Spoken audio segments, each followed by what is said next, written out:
Worth it pa bang pumunta dito sa Manila Zoo this 2026? Ito yung makikita nyo as of March 26, 2026 sa loob ng Manila Zoo. Ito yung unang sasalubong sa'yo, si Zebra. Ang nag-iisang zebra dito sa Manila Zoo. Next, parang aakyat ka lang, tapos makikita mo sa baba si Capybara. You know, ang cute ni Capybara sa mga stuffed toys, pero ito pala yung natural niyang. Ngayon ko lang din nalaman na si Capybara para ang world largest rodent. Next is itong si double-wattled cassowary. Basta pabo siya, mga more siyang pabo. And we have the tigers, but sad to note nga natulog sila. Uy, wake up! Nasa mga 4 PM na kasi kaming dumating, kaya siguro tulog sila. So, eto na lang yung titingnan ko. Buti pa to gising. Unggoy.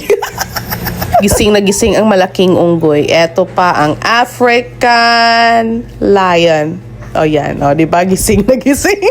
Eto din si Crocodile is nagpapahinga. So may bala kayong pumunta sa Manila Zoo, much better siguro morning para gising lahat ng mga dito, animals. Maraming mga group of turtles dito. Kahit saan ka magpunta, makakakita ka ng mga turtle. Malawak ang Manila Zoo, so lakad ka talaga ng lakad. And nakakagutom. But don't worry, merong mga short orders dito na pwede mo mapagbilhan at mag-recharge. So after kumain, pumunta kami dito sa Butterfly Sanctuary, wherein maraming mga group of butterflies, iba't ibang klase nga naka-preserve. Nindot kay siya tanawon, mao ni ang sulod.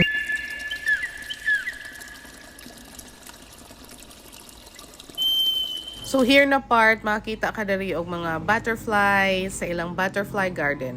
And mga souvenirs pag mag-out na ka, and ay unggoy nga dakog ito. So during na part is daghang monkeys. So daghan po silang mga monkey business out day. Mga monkey, mga plays for your child or children na engage og mga cat climbing and all. We've paid for 800, katatlo na kami. Then worth it ba siya? Sa mga bata, oo. But for adults like me, no. Since more on viewing lang siya, so ga-expect na daghan og animals and we can take pictures with them, like we can touch something sa mga animals. Since ang importante nalingaw gyapon akong anak.